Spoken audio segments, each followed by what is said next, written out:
lulusan Aquaculture kelas A tahun 2019 dengan NIM 26020119130054 Universitas Diponegoro. Di sini saya akan melakukan suatu praktikum manajemen kualitas air. Di sini saya akan menggunakan ekosistem perairan air tawar. Di video ini, saya akan melakukan 7 parameter, yaitu parameter oksigen terlarut, karbon dioksida, alkalinitas, produktivitas primer, pH, suhu, dan amonia. Video ini saya ajukan untuk memenuhi tugas praktikum mata kuliah Manajemen Kualitas Air tahun 2020. Silahkan disaksikan video. Alat-alat yang digunakan dalam praktikum ini adalah yang pertama ada botol COD, BOD. Lalu yang kedua ada gelas ukur. Di sini saya menggantinya dengan botol bekas. Lalu Erlenmeyer 250 ml, saya juga menggantinya dengan botol bekas. Lalu ada label. Lalu ada pH meter. Lalu ada pipet tetes, tapi di sini saya menggantinya dengan sedotan. Ada kalkulator. Lalu yang terakhir ada termometer air raksa. Lalu untuk bahan-bahan yang digunakan dalam praktikum ini adalah yang pertama ada larutan MnSO4, lalu larutan HCl 0,025N, lalu ada larutan amilem, lalu ada larutan H2SO4, lalu ada larutan indikator MO, lalu ada larutan indikator PP, lalu ada larutan Na2CO3 0,45N. Selanjutnya yaitu larutan Na2S2O3 0,025N. Selanjutnya larutan NaOH dalam KI. Lalu ada Aquades. Lalu ada natrium nitropusif. Lalu ada larutan fenol.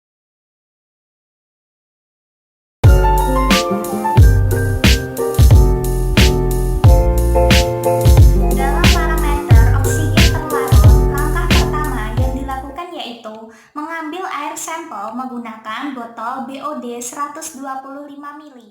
Langkah selanjutnya yaitu menambahkan 1 ml MnSO4. 1 ml itu setara dengan 20 tetes.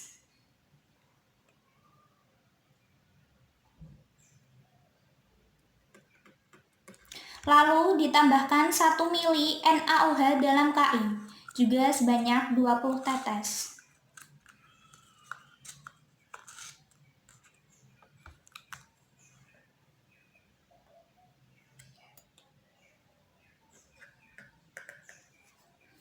Kemudian ditutup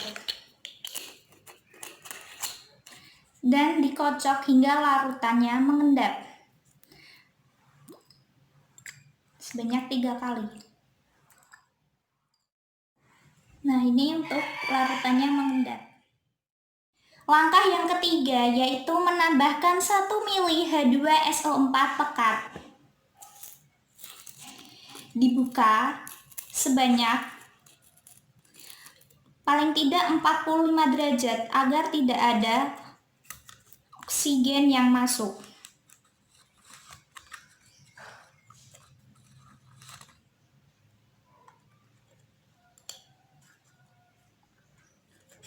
Kemudian ditutup. Lalu dikocok sampai dia berubah menjadi warna kuning. Larutannya berubah menjadi warna kuning. Langkah selanjutnya yaitu memasukkan 50 ml sampel ke dalam Erlenmeyer 250 ml.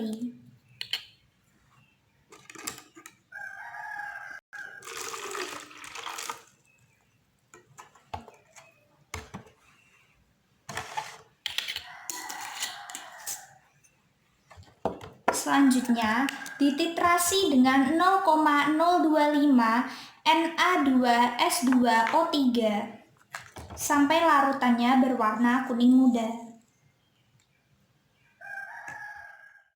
Sudah berubah menjadi warna kuning muda. Langkah selanjutnya yaitu menambahkan 2 tetes amilem.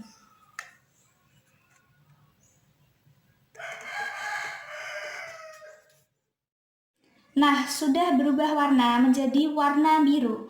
Lalu dilanjutkan dengan titrasi menggunakan 0,025 N Na2S2O3 hingga menjadi bening.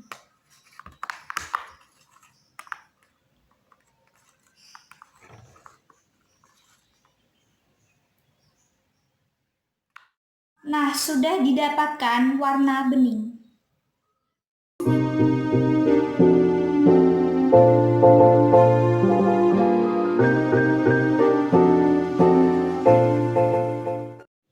Hambatan yang saya temukan pada saat pengukuran parameter oksigen terlarut yaitu pada hari ke-8 kandungan oksigen terlarut di dalam perairan mengalami penurunan yang cukup tinggi yaitu 3,1 part per million.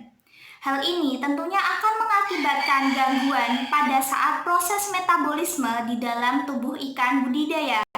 Hal ini diperkuat oleh Konio tahun 2020 yang menyatakan bahwa perubahan konsentrasi oksigen terlarut akan menimbulkan efek langsung yang mengakibatkan kematian pada organisme perairan. Penyebab utama berkurangnya oksigen terlarut di dalam perairan yaitu karena adanya bahan buangan organik yang banyak mengkonsumsi oksigen sewaktu penguraian.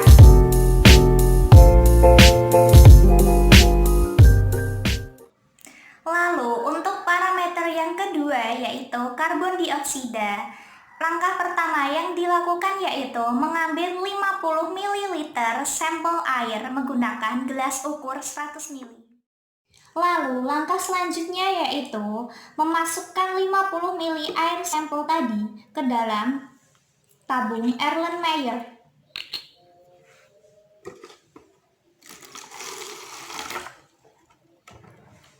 Selanjutnya, menambahkan 2 tetes indikator PP. Apabila setelah pemberian indikator PP muncul warna merah, maka karbon dioksidanya tidak terdefinisi.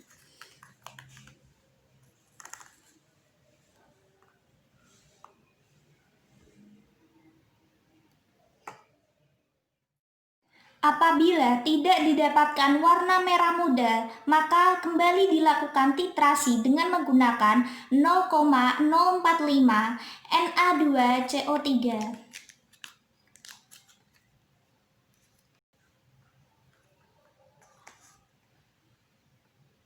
Sampai warnanya menjadi merah muda.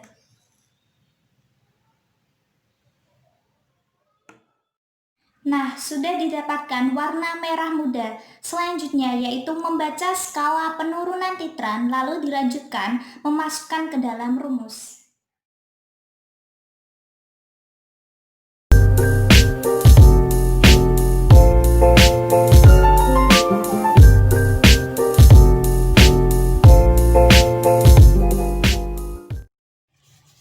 Parameter selanjutnya yaitu parameter alkalinitas. Langkah pertama yang dilakukan yaitu mengambil sebanyak 50 ml air sampel menggunakan gelas ukur.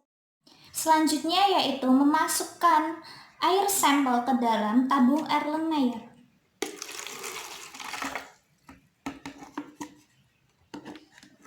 Langkah kedua yaitu menambahkan 2 tetes PP. Bila terjadi warna merah muda, dilanjutkan dengan titrasi 0,025 NaCl hingga warna merah muda hilang.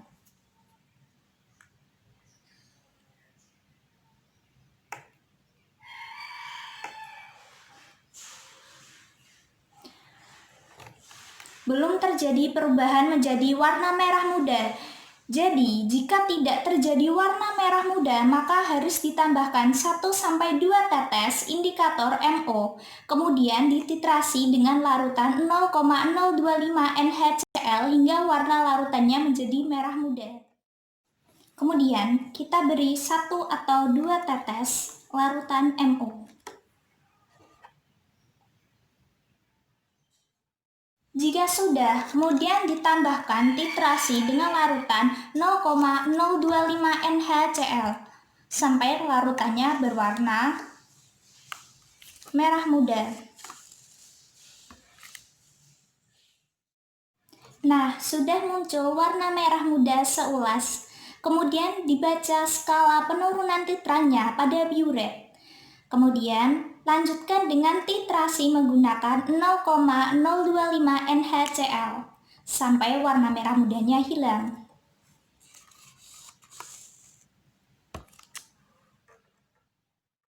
Nah, warna merah mudanya sudah menghilang. Lalu dicatat jumlah HCl yang digunakan. Setelah itu masukkan ke dalam.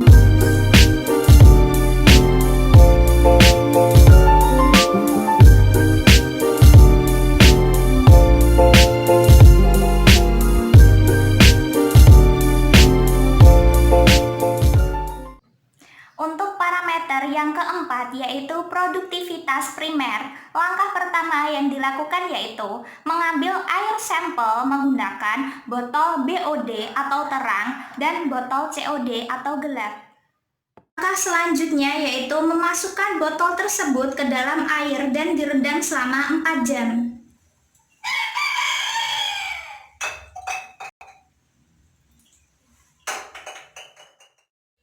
Setelah 4 jam, diambil lalu diukur oksigen terlarutnya.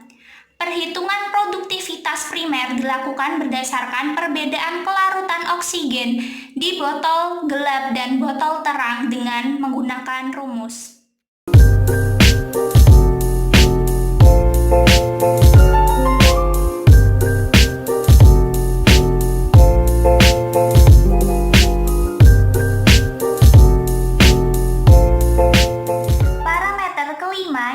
Derajat keasaman atau pH. Derajat keasaman atau pH dapat diukur dengan menggunakan pH universal. Caranya yaitu mengambil salah satu kertas pH universal, selanjutnya dimasukkan ke dalam air yang digunakan dalam pengukuran. Langkah selanjutnya yaitu memasukkan kertas pH ke dalam sampel air. Lalu ditunggu beberapa menit sampai mengalami perubahan warna dan dicocokkan dengan rentang angka yang sudah tersedia. Angka yang saya dapatkan setelah melakukan pengukuran pH yaitu sampel air tersebut memiliki pH 8.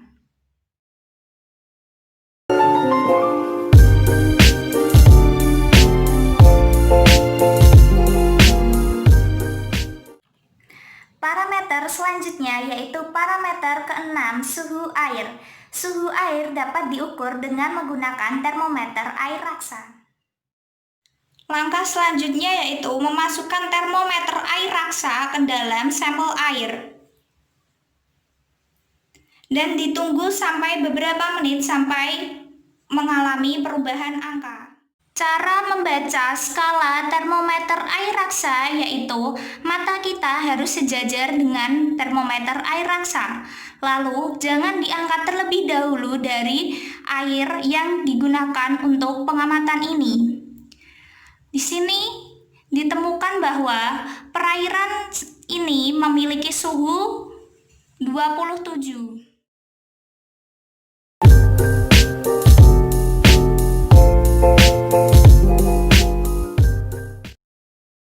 Parameter yang terakhir yaitu amonia. Langkah pertama yang dilakukan yaitu pipet sebanyak 25 ml sampel uji lalu masukkan ke dalam Erlenmeyer 50 ml. Ini sampel uji.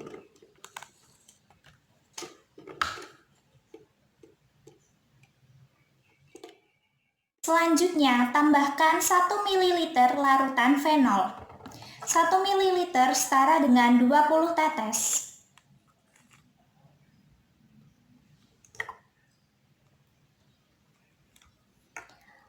Lalu dihomogenkan atau dikocok-kocok.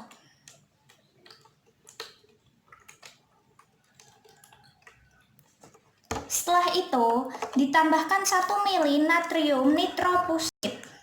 Lalu dihomogenkan juga sebanyak 20 tetes.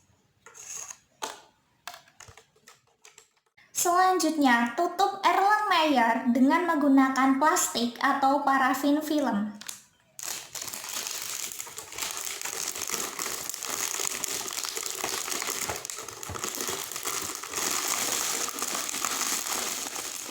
Kita tunggu selama 1 jam sampai mengalami pembentukan warna.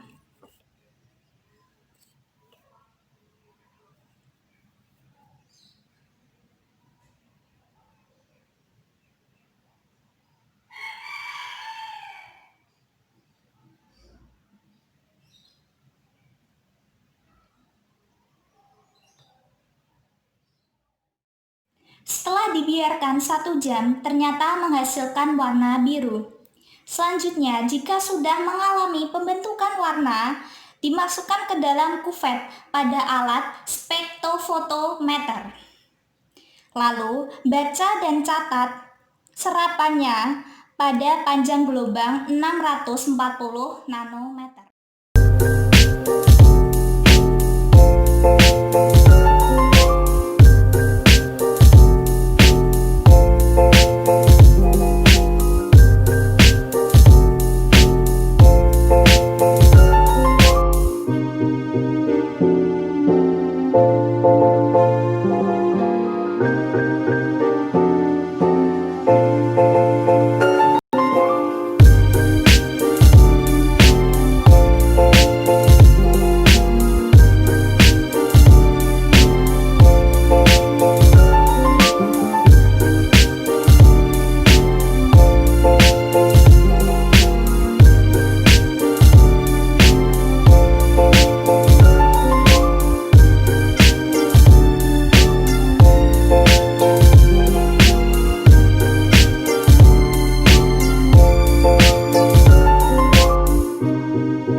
Solusi yang dapat digunakan untuk mengatasi permasalahan oksigen terlarut ini adalah dengan mengontrol kadar oksigen.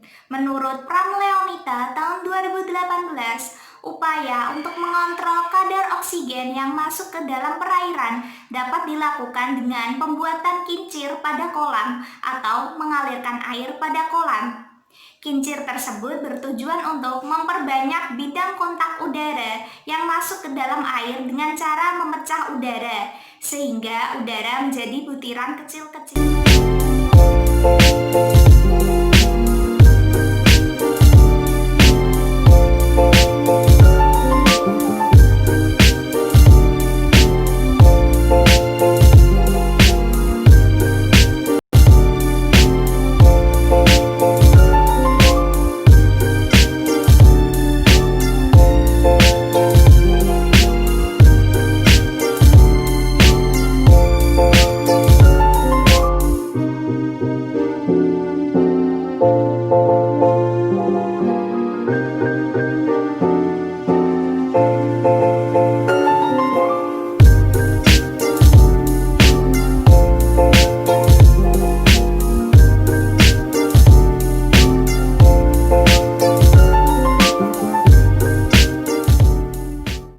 Sekian video praktikum manajemen kualitas air dari saya. Saya mohon maaf jika ada tutur kata yang salah dalam video ini. Terima kasih telah menonton video saya. Semoga bermanfaat bagi kita semua. Wassalamualaikum warahmatullahi wabarakatuh.